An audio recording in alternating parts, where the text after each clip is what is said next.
hasn't done. Don't you ever say this show isn't varied. just because we can, let's take a moment to indulge in a little Torchwood magic. What is it with you? You make everybody around you gay? That's the plan. All right, stop your nagging. Told you she missed me.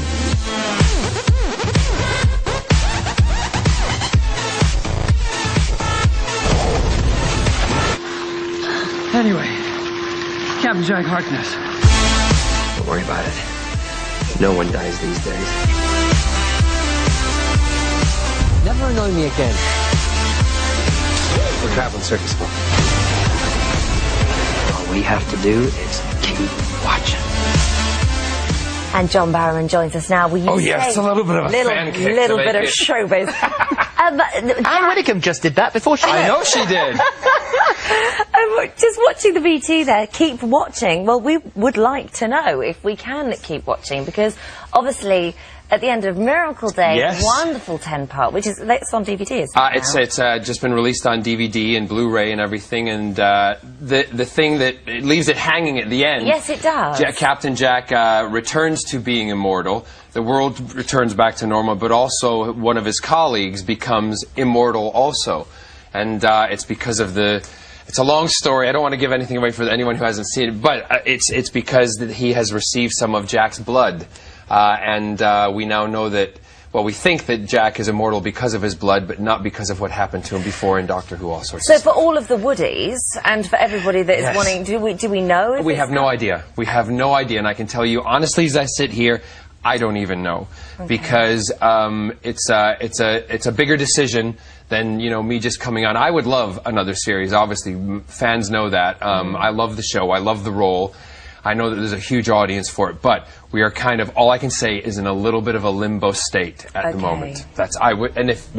When first to know, I will tell you. Don't worry. Well, he could come back, because isn't Doctor Who 2013? It's the 50th anniversary, isn't it? Yes, yes. So you're going to ask? I would love to. Yeah. I think that Captain Jack is such a big part of the new realm of Doctor Who that it would be a travesty if he wasn't involved in some way. I would love to come back, absolutely, absolutely. But who knows? Who knows? Who knows? And if I knew, I'd say I'm going to tell you? Yes, right I here? do. No, I'll tell you a secret. No, I'm kidding. I don't know. I don't know, really. I don't. Now, somebody got a very nasty shock in Glasgow recently, didn't they? They did.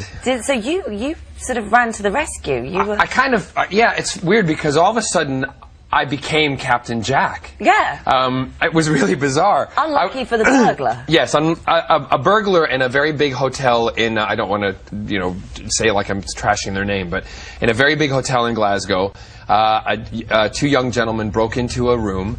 I had just checked into the hotel at 2:15 in the morning, having traveled from Newcastle doing a concert tour, and I heard a scream in the hallway.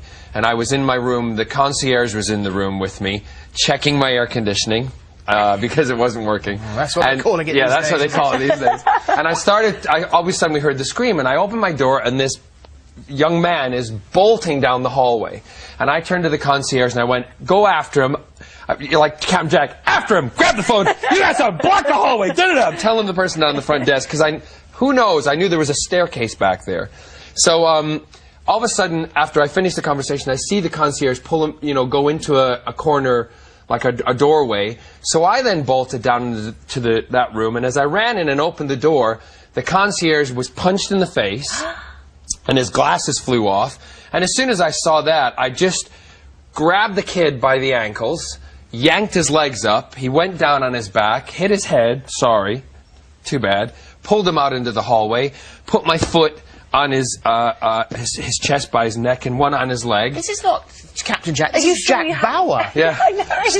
Stood there like that, and then I shouted down to the manager at the other end of the hallway, "Call the police!" And like Captain Jack, which was really bizarre, the police come about 6-7 minutes later after we've got the kid down. The police come up, and I turned around and went, "What took you so long?"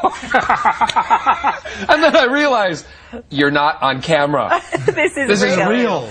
Wow, but it was that's remarkable. But what I did say afterwards was that with the young, he was about 14-15 years old. He was obviously on something.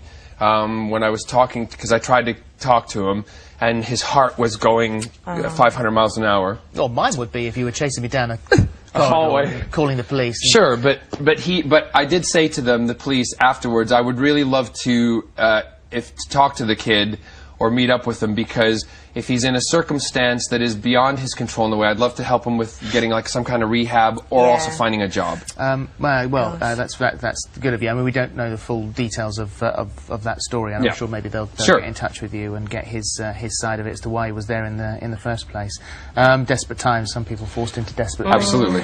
You are there. The reason you were there was because of Robinson Crusoe. Correct. Well, pantomime. Well, I was doing the concert tour, but also we were up there for a meeting with the pantomime. But this is happening 17th of December. It is. It is. You're directing. I'm co-directing it with Jonathan Kiley and myself. We're co-directing. I'm playing Robinson Crusoe, and the Crankies are in it with me this time. And Jeanette Cranky, or wee Jemmy, he is my younger twin brother. Well, of course.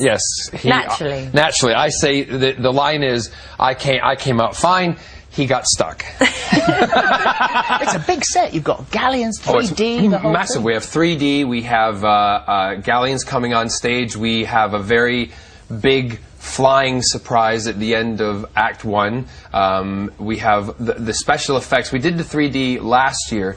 The special effects were absolutely amazing. And to get the audience involved, and for me, just to hear the kids' involvement in it is... Well, it's a great introduction to theatre, isn't it? That's exactly why I do it. It's exactly why I do it. And the fact also, when we brought the Crankies, back last year, basically out of retirement, Jeanette Neen hadn't done a pantomime since they had Jeanette had her accident, and it was the best thing that ever happened to the pantomime industry, bringing them back. And and I found that kind of in the pantomime world my kind of soulmates, in the sense that we worked terrific as a threesome. Well, it's fantastic. Sounds like a great show. Robinson Crusoe and the Caribbean Pirates, like what you did there. And that's at the Glasgow SECC from the 17th of December. Nice to see you, man. Lovely. Thank you very much. Thank you. Thank you.